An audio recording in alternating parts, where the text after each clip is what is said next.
कविताको शीर्षक छ आज एउटा बाचा गरौँ। रविन्द्र श्रेष्ठ अमात्यले लेख्नुभएको हो।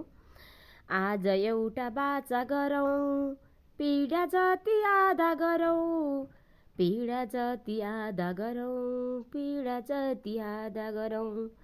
तिम्रो मेरो सुख दुःख सबै सबै साझा गरौँ। सम्बन्ध चाहिँ किन फिका, त्यसलाई अब गाढा गरौँ।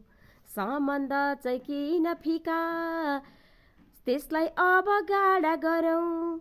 नजिक हुन गाह्रै भए दूरी अलि टाढा गरौँ। नजिक हुन गाह्रै भए दूरी अलि टाढा गरौँ। दूरी अलि टाढा गरौँ। हाम्रा स्वप्न धुमिल भए तिनलाई अझै ताजा गरौँ।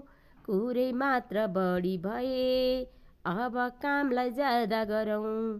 फुल कसलाई मन नपर्ला, काँडाको नि ख्याल गरौँ। आज एउटा बाचा गरौँ, पीडा जति आधा गरौँ।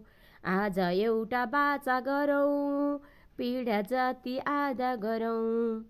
तिम्रो मेरो सुख दुःख सबै सबै साझा गरौँ। तिम्रा मेरा सुख दुःख सबै सबै साझा गरौँ। धन्यवाद।